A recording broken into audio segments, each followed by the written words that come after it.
This is Killer Innovations, a show about ideas, creativity, and how you can innovate. Welcome to the Innovator's Garage, where you learn to create your next game-changing killer innovation. Welcome to Killer Innovations. I'm your host, Phil McKinney. We thank you for taking time out of your schedule to join us here each and every week. We are here to share with you the latest thinking, thoughts, and our experiences around innovation, creativity, and design. Now, today I don't have a guest in the studio with me. I'm just going to share with you some of kind of the lessons learned or what I'm hearing from clients that I'm coaching and mentoring on innovation and creativity.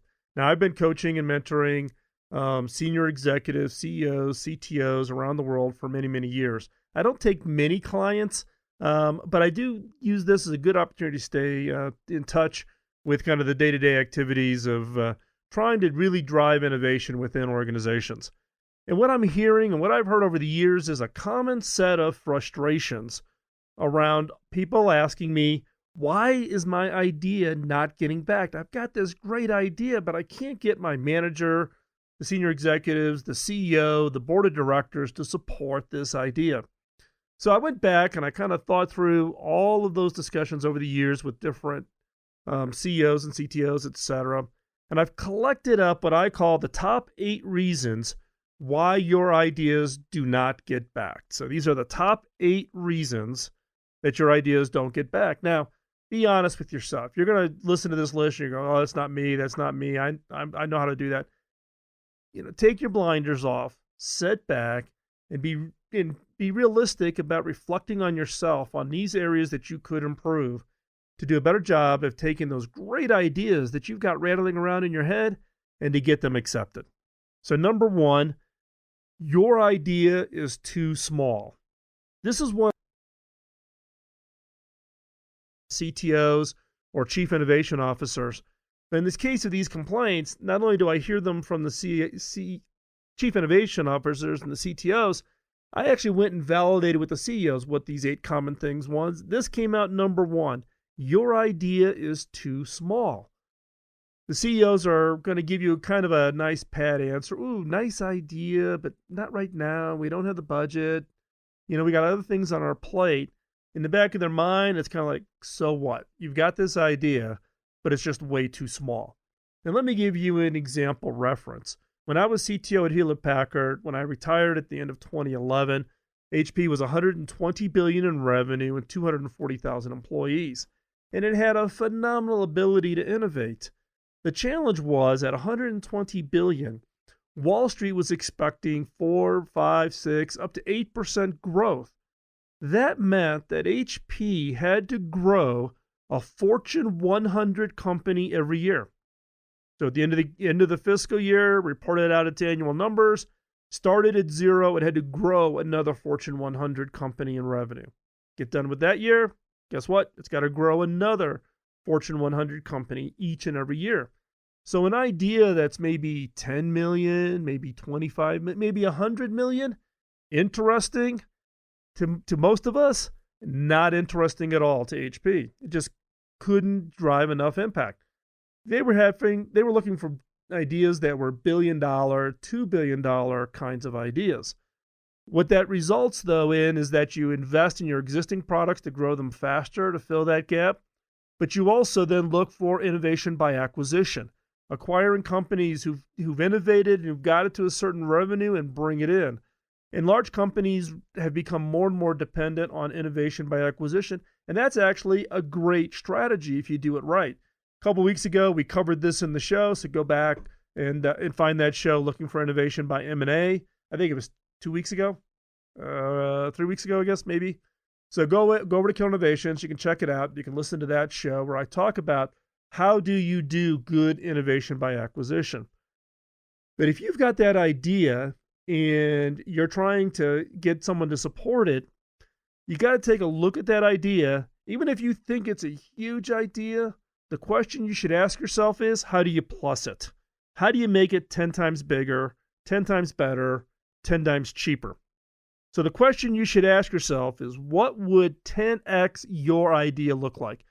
Even if you have a $100 million idea, 10x it. What would $1 billion version of that idea? What would be required to make that $1 billion idea? Or if you've got $1 million idea, how would you 10x it to make it a $10 million idea? If you don't want to go in there and just be at such a small size that you can't even get the mind share or the attention of the people who've got to approve your idea.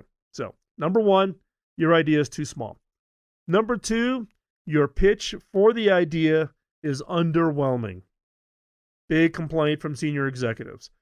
You come in, you've got this great idea, you come in and pitch it, you just pitch it as a series of facts. The executive can't even picture what you're talking about, and you're assuming that others should just get it. You get it. You understand it. You're all excited. Everybody else should just be naturally excited. That is not the case. You need to go in and tell the story.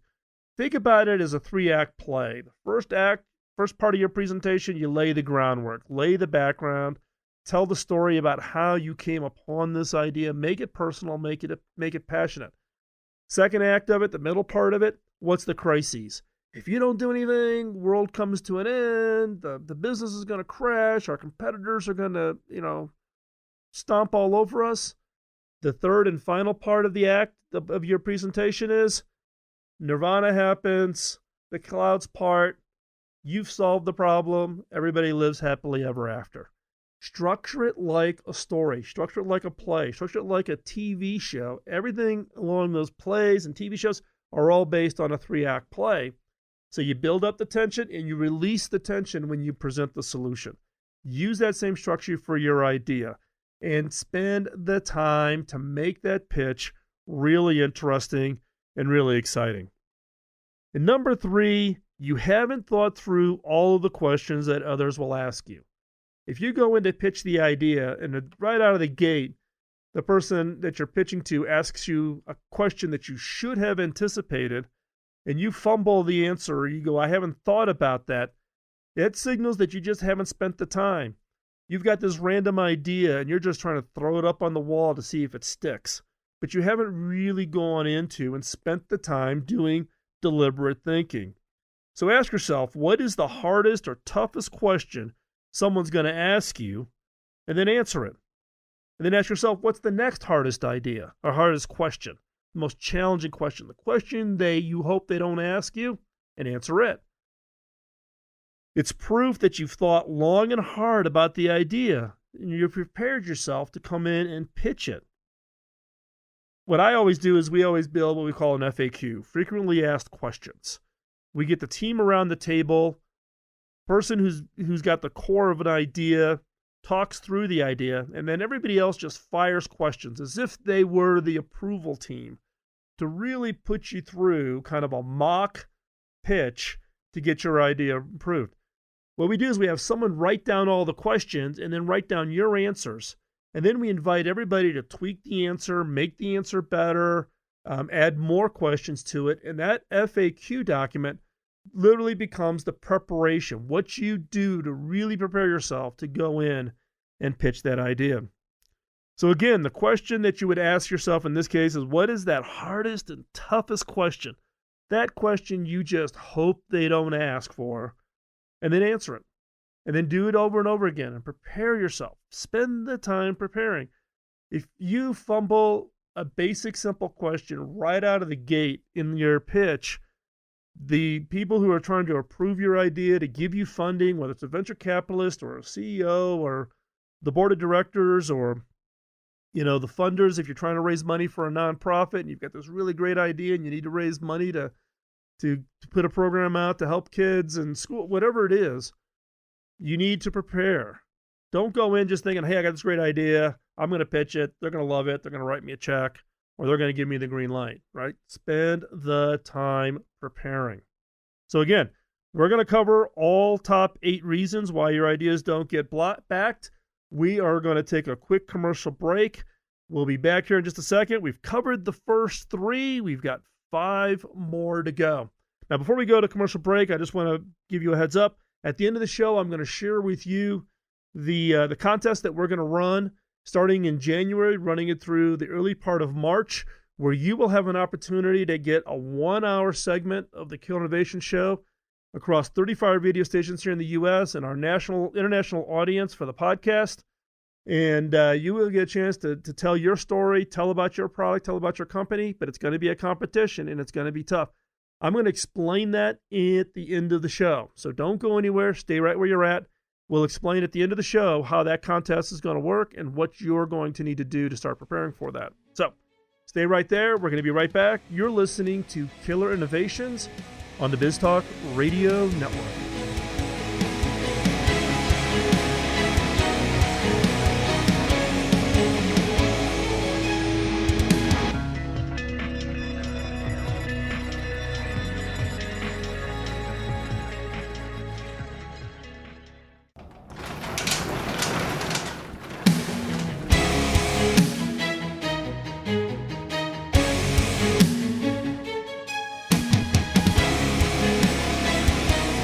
This is Killer Innovations, a show about ideas, creativity, and how you can innovate. Welcome to the Innovator's Garage, where you learn to create your next game-changing killer innovation. Welcome back to Killer Innovations. I'm your host, Phil McKinney. Let's pick up where we are talking this week around the top 8 reasons why your ideas don't get backed. So picking up at number 4. Number 4 is one that I actually hear quite commonly from the CEOs when they hear an idea, which is, it's just an idea. You haven't invested time, energy, etc. to move it forward on your own. You have a raw idea, kind of that idea that you've written on the back of a napkin, but you really haven't spent the time just trying to prove it out for yourself. You're expecting to just be able to take that raw idea, maybe a paragraph in an email, send it off to somebody, get approval, and then go do the validation. You need to invest some level of effort to prove out that the idea that you're working on has some merit. The question you need to ask yourself is, how much time have you really spent in deliberate thinking, not kind of waiting for your subconscious to enhance or improve the idea? How much dedicated time, blocked off, sitting down, and all you're thinking about is around this idea? If it's less than maybe 100 hours or a few hundred hours, then you really haven't spent the time. You haven't made the investment. You really need to think about, how do you move it forward? What are the things that you can really think about? What are all the pros and cons? What are all of the alternatives to how this idea could manifest itself? And again, I've seen this so many times in organizations that, quote, claim that they want to drive an innovation culture. And employees just start throwing ideas into some kind of an electronic version of a suggestion box. And it's, one paragraph or even one sentence. And they think they've done something great. Woo, I came up with an idea. It'll be somebody else's job to enhance it and improve it. But I did the idea. No, you need to spend the time. You need to make the investment. You need to put the energy in to really try to get to that point of, is this idea worth the effort? Have you committed 100 hours, 200 hours, 300 hours of time, of your own time, before you even go and try to raise money? Money, time, getting people to help, those are all what we call the asks around any kind of an innovation project. And many people are just too quick when all they have is that idea to go for the ask. So, number 4, CEOs hate this. I'm telling you from my perspective as a CEO and all the CEOs I talk to, is when people come in and it's just an idea.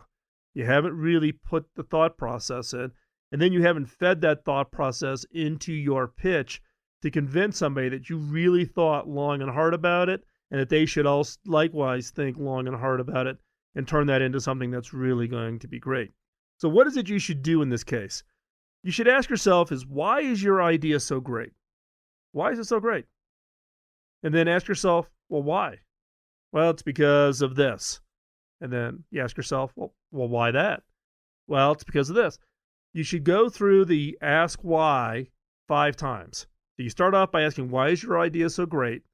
And then just continue to ask yourself why.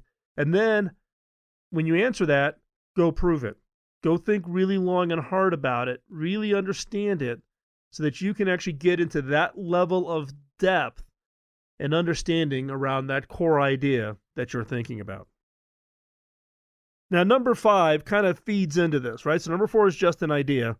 Number 5 is you haven't really thought about the resources you need, or worse, you can't justify the resources that you're asking for, right? So now you're in the pitch, you've got this great idea, you want to get approval, you come in and you haven't even thought about resources, or you can't even explain what kind of resources you would need, or you come in with an entire plan for resources, but as soon as you start getting pushback and questions on those resources, you can't justify it.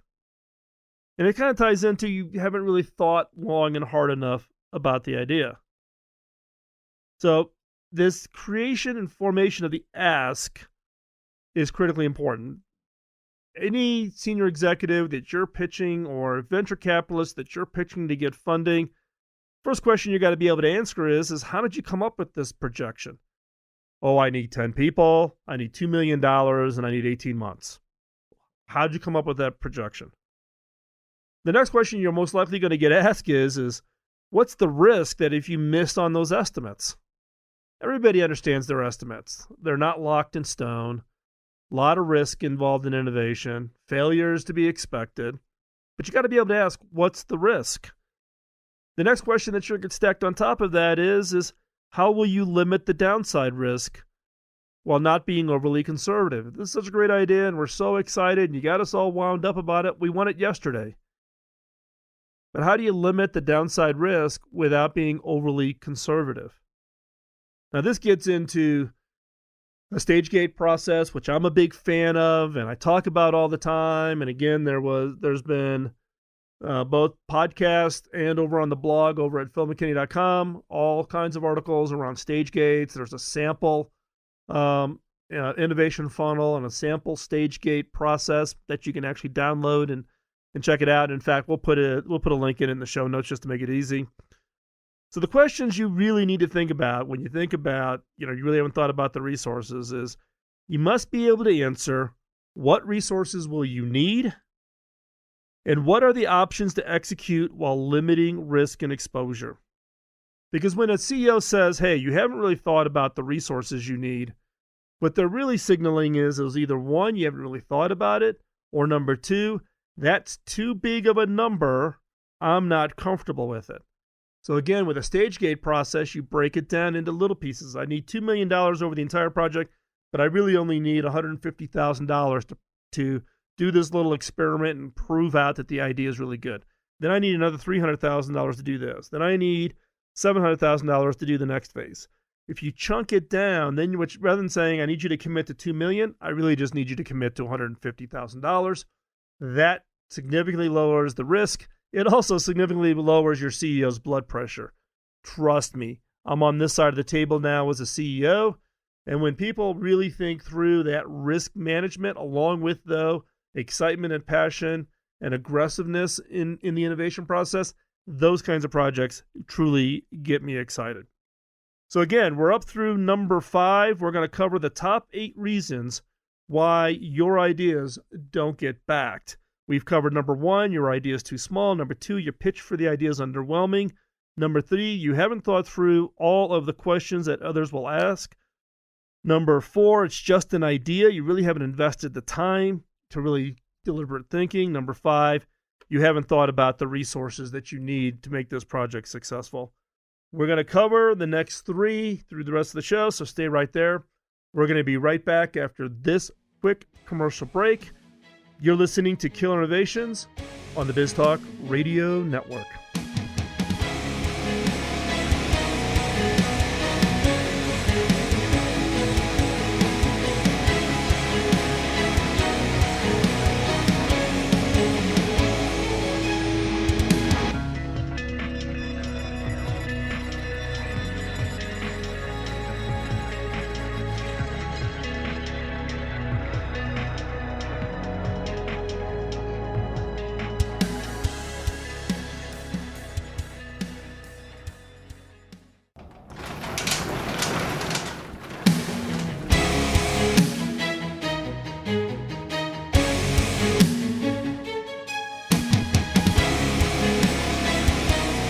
This is Killer Innovations, a show about ideas, creativity, and how you can innovate. Welcome to the Innovator's Garage, where you learn to create your next game-changing killer innovation. Before we jump back into the show, I want to thank this week's sponsor, which is Zoom. Zoom delivers flawless video, clear audio, and instant sharing so that your teams can work better together, no matter where your team members are at. Now, how do I know this? I've been using Zoom every day for more than a year to collaborate with my team who's scattered around the world. And it's the first video collaboration tool I have ever used that doesn't suck. It's not just me who thinks so. Gartner has recently named Zoom as a new leader in the Magic Quadrant for web conferencing. So give it a try with a free account that will allow you to meet with up to 50 video participants. So yes, you can try it out and invite 50 of your nearest and dearest friends, and maybe even over Christmas, use it with your family. It's actually fantastic. I use it with my kids all the time and with my grandkids. So visit killerinnovations.com/Zoom to find out more. So let's pick up where we left off. We're talking about the top 8 reasons why your ideas don't get backed. And we're up to number 6. The number 6 reason why your ideas don't get backed is you've ignored or denied that there is real competition to your idea. I cannot tell you how many innovators I come across who think that they are the absolute first person to ever think of an idea. And let me tell you, the odds of that happening is incredibly low. Look, Elon Musk did not invent the electric car. Steve Jobs did not invent the tablet and did not invent the smartphone. Go through the entire... Alexander Bell did not invent the telephone. Edison did not invent the light bulb. He improved upon the light bulb work that was actually done by others. We all have inspiration. There's nothing negative about acknowledging that what inspired you, where that inspiration came from. But there's some people who will just go to the mat saying, no, there's nobody out there like this. I am the only one. I developed this. I'm the sole inventor. And there's both inspiration and there's also competition. When you think about competition, there's always competition. Every idea has a competition. Even if it's the customer not doing what the task that you think they should be doing. No is competition. Competition doesn't always mean that there's a company out there that you're competing with. It could simply be that you can't get the consumers to take on a new action or a new step. So no is actually a competitor that you need to acknowledge. So for each competition, you need to ask yourself, who is it? Is it a company? Is it social norms? Is it tasks and jobs that are pretty well defined? Is it just the fact that nobody's ever thought about this before or never thought about the task or the opportunity in this way? And so they don't even know it's possible. So the default there is no. So you got to ask, who is the competition? Then you need to clarify to yourself, why are they the competition? Then the third is what is the switching barrier? What holds people back from taking on your idea? And then the last one is what is the switching cost? If you got competition, they've got customers, what would it take for the customers to switch from your competitor to you? In the case of a customer that says no, how would you get them to no longer say no and take on your actions? And keep in mind, everything has switching costs. Everything has switching costs. In tech, the general rule of thumb that we've always used in the tech world, specifically in consumer electronics, that if you want to get consumers to switch to act in a different way than they have historically acted, and you're going to deliver technology to replace some action that they did or create new kinds of things that you want them to do, your technology needs to be 10 times better, 10 times faster, and or 10 times cheaper. It can't be just 2 times or just 5 times. It needs to be 10 times. The best example I have for this is keyboards. Now, 99.9% of the world's population, English-speaking population, uses the QWERTY keyboard. So QWERTY just happens to be the characters on the top line of a keyboard. That's kind of the default keyboard design that we've all had for many, many, many decades, starting with typewriters. Now, the QWERTY keyboard was created not to allow you to type really fast, but in fact, to allow you to type on typewriters and not jam the keys on the old manual typewriters. Now, there's actually been a new design to a keyboard called a Dvorak keyboard. Dvorak keyboards are phenomenal. You can be typing average, once you get used to it, you can be typing 2 to 3 times faster than you can do on a QWERTY. So that's 2 to 3 times faster, 2 to 3 times more productive than typing on a QWERTY keyboard once you convert. But why aren't more people using the Dvorak keyboard? It's 2 times better. It's 2 times faster because it's not 10 times faster. The pain of switching, the time it takes for you to retrain your hands so that you can get back to touch typing on a Dvorak is a long time. That's a switching cost. People won't do that. And the barrier, the cost of switching is so high, and it only gives you 2 times faster. And people don't do it. Thus why 99.9% of the English-speaking population uses a QWERTY keyboard and nobody uses a Dvorak keyboard. So again, think about that competition. Ask yourself those questions. Why are you unique and different? Why are they a competitor? What's the switching barrier and what's that switching cost? Number 7, the impact is underwhelming or uninteresting. Now, this may sound somewhat similar to some of the previous questions that we talked about around, is it too small? But small is just the scale of the idea. This is a question of impact. The impact is just underwhelming. It's underwhelming in the minds of the CEOs. Now, this is the task that you would have if you're going to pitch an idea. What is that waterline where your CEO or your CTO or your boss, what's that magic waterline where the impact is, if it's above that, it's meaningful. If it's underneath that, it's not meaningful. And it's different for every person. It's different for every manager, every leader, every CTO, every chief innovation officer, every CEO.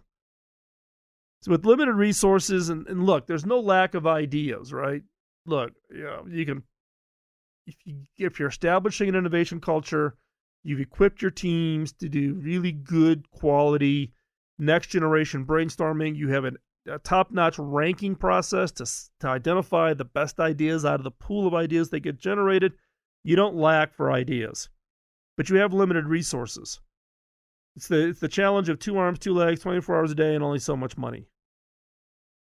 So the question being is the team should be working on the best ideas. And the idea that you have, you're competing against those other ideas for those limited resources. So how do you win? How do you go after winning those against those other requests for those resources? You're in the fight for time, energy, money, attention, and you're up against a whole pool of other ideas. So the question you should ask yourself is why should someone back your idea over another? Why should your idea stand out? Why should your idea be meaningful? Why should your idea be the one that gets the resources that are limited? Because there's lots of ideas. There are not unlimited resources.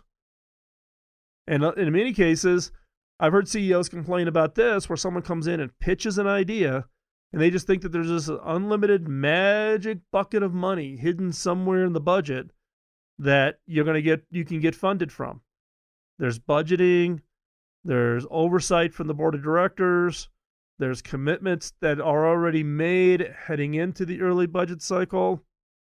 The challenge being is you come up with a new idea, you're committing for a very limited set of resources. And trust me, if you've done a great job at training your teams and creating that innovation culture and getting people comfortable and getting those ideas out there and do a great and excellent ranking exercise, you're going to have more ideas than you have resources for. So we're going to take another quick break. When we come back, we're going to pick up and actually top off with number 8, And then I am going to talk with you and discuss this competition that we're going to run starting in January that will give you an opportunity to take control of this radio show for the full hour and tell your story, your idea, your innovation, or about your company. So you're going to want to stay tuned. You want to participate in this. Looking forward to that starting in January. But stay right there. We're going to be back right after this quick commercial break. And you're listening to Killer Innovations.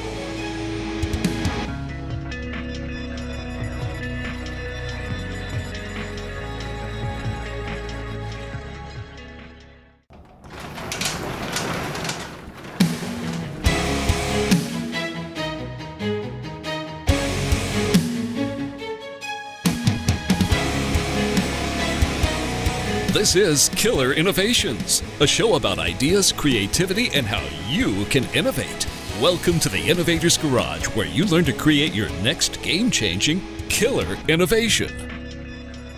Welcome back to Killer Innovations. I'm your host, Phil McKinney. We're talking today about the top 8 reasons why your ideas don't get back. This is the collection of kind of gripes, complaints that I get from clients that I coach and mentor. And I've collected them all up into 8. We are now at number 8. And number 8 is, you haven't convinced me that there are actually people who want or need your idea. In many cases, I've seen people come in and talk about the fact that they would want it. They are the representative example of their customer. And that's great. Actually, you need to have that or something like that to drive that passion piece of it.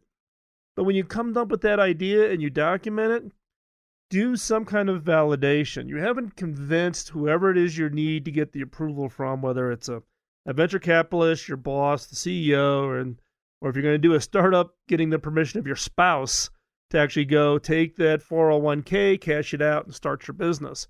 What validation can you provide, or what validation should you provide to convince your backer that your idea actually has a market, it has a need? Well, step 1 is you got to validate that the problem actually exists. Now, I'm not a big believer in market research studies. I am not a believer of sitting back and going online and just doing Google searches. Those are all important and part of the process, but you need to get up, get out of your chair, walk out the front door, get in your car, and go talk to who you think the people have the problem that you're trying to solve. Now, there's a couple different ways to do this. I use what's called the Starbucks method, where I'll have an idea. I may carve out a prototype. I used to take these foam core models when we were building tablets or new next generation mobile phones, and I would go to random Starbucks all around the country, everything from Heartland, Iowa, to Manhattan, New York, to you name it, deep Mississippi, deep Alabama, and go into a Starbucks, and I would literally just walk up to random people and say, hey, do you have 5 minutes? I've got this kind of crazy idea. Can you give me some feedback on it? I think I'm trying to solve this problem. Is this a problem for you? Whatever it takes to engage. You know, a lot of us will say, well, I do that. I talk to my spouse, or I talk to my kids, or I talk to friends. Guess what? The people that are closest to us are most like us. And that's a pretty small market size. If you are really looking for having a high impact innovation, you've got to get out and talk to a much broader set of the population. So you have to do what I call this guerrilla validation. It's cheap, it's easy. You got to have the guts to go talk to it. And again, there's been some podcasts on this. You can go search for them under guerrilla. I think it's guerrilla validation, I think is the search term you can use at Killer Innovations to find that show. And we would just take either the mobile phones or back before smartphones, video cameras. We would literally tape the people talking about whether or not they had the problem, what they thought of the idea, feedback. Then we would edit that video down and we would show it to the people that we're trying to get the backing from. There's nothing like them hearing it in a prospect's own words, whether they love it or they like it, but here's their unique twist on it. And it's not you interpreting what they said. The backer gets to see what they're actually saying. So again, number 8, you haven't convinced me or the backers that there are people out there who really want or need your idea. Let's go back through all list of the 8. Number 1, your idea is too small. Think about plussing it. Number 2, The pitch for your idea is underwhelming. Tell it in the format of a story. Number 3, you haven't thought through all the questions. Prepare. Number 4, it's just an idea. You haven't done deep, deliberate thinking. Number 5, you haven't really thought through the resources you need to make this idea a reality. Number 6, you've ignored or denied that there's real competitors to your idea. Just be honest with yourself. Number 7, the impact is underwhelming or is uninteresting. And then number 8, you haven't convinced me that there are others out there who want or need your idea. So there's the 8. I'll have all 8 listed in the show notes over at killerinnovations.com. That's where all the show notes are, and that's where you can find the entire archive of the shows going back to 2005. And yes, you can go back and find those early shows. I would not recommend listening to them because they were pretty bad in the start of the work on the podcast. So real quick, we got a little bit of time left. Let me share with you what we're going to do starting in January. Starting in January of 17. So if you're listening to this show way past March of 17, you could ignore this part. But if you're listening to this here and now, here's your opportunity to get onto this show and tell the story about your idea, your product, your service, your innovation, your company. Tell your own story. I will give the winner of this competition the entire 1-hour block of the radio show. You can either come to the studios here in Colorado or you can connect remotely like a lot of our guests. And we will have a conversation talking about whatever it is you want to talk about within reason, okay? So what is it? This competition is for you to go out and find that killer innovation that you are excited and passionate about. And you want to share that. Share that on Facebook, Twitter, or Instagram. First of all, follow us. So follow us. Go over to killerinnovations.com. All of the social media handles are at the top. Follow us. And then post on your Facebook page, post on Twitter, post on Instagram. Use the hashtag #KillerInnovation, all one word, no underscore, no dashes, #KillerInnovation, and post a picture, post a video, post some text about that killer innovation. You can actually submit multiples. This isn't just a one time. You can post a whole bunch of innovations that you think are really qualify as really being mind-blowing innovations, Tesla cars and SpaceX rockets or the invention of the automobile. It could be things in the past. It could also be things in the future. What are those killer innovations that you're most excited about? Post them on Facebook, Twitter, or Instagram. Use the hashtag #KillerInnovations. This starts January 1, and it'll run through probably mid-February, I'm going to guess, so that we have enough time to cull through the entire list, pick a winner, and the winner gets to come on the show. So we'll have more information over at killerinnovations.com/prize, so you can hear more about it there. With that, we're going to wrap up today's show. Please, one thing I would ask is go out and tell your friends about the show. Share it with others. Pay it forward just as I'm paying it forward by putting all the energy and creating the content. Help me pay it forward by sharing it with your network. I greatly appreciate that. And also hop over to iTunes, give us a quick rating. Really do appreciate those also. And with that, we'll talk to you next Sunday right here at Killer Innovations on BizTalk Radio Network.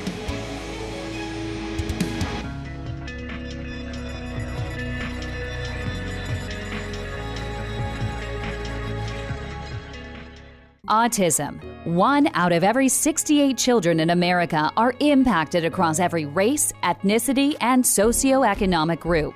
If you aren't directly affected, someone you know is. Today's world doesn't support those on the autism spectrum. It needs hacking for us to truly welcome those who think and create differently than ourselves. We're Hacking Autism, a nonprofit charity with a mission to hack therapy, technologies, and career opportunities that improve the personal and professional lives of people on the autism spectrum. We believe that everyone can play a role in supporting those on the autism spectrum so that they can show their unique talents and abilities in this fast-paced world. You aren't powerless in this fight. Use your gifts and talents to make a positive impact. Join us in making a difference. Go to hackingautism.org to learn more. Carpenters have their hammers and saws, chefs have their outfitted kitchens, and musicians have their instruments. A craftsman's ability to do their job is dependent on having the right tools. So where does an innovator, someone who takes an idea and makes it real, find the right tools to do their job? Outfit your innovator's garage by visiting innovation.tools. Innovation.tools is an online store created by innovators for innovators. It's where you will find tested and proven tools to help you create that next great product or service. These tools include books, audio training, video training, brainstorming how-tos, and much, much more. And for a limited time, listeners of Killer Innovations will get 25% off on your first order by using the discount code RADIO at checkout. And 100% of our profits from your purchases will be donated to charity. So go to innovation.tools and create that next great innovation. Rwanda is a shining example of how the global community can come together and rebuild a country after a devastating genocide. But there is still more that needs to be done. In the rural villages, students are crowded into schools with no electricity, no running water, no internet access, and limited sanitation. Will these kids be ready to continue the rebuilding of Rwanda, or will they be dependent upon others? Through education and employment, boys and girls have an equally promising future that can transform their struggling communities. For $20 a month, a child can be educated and a community strengthened. By supporting Pioneer Education Africa, a 501c3 charity, you partner with others to provide education that will prepare a generation to take on the task of self-reliance. 100% of the proceeds received go directly to the education of the children. Visit pioneereducationafrica.com to find out more.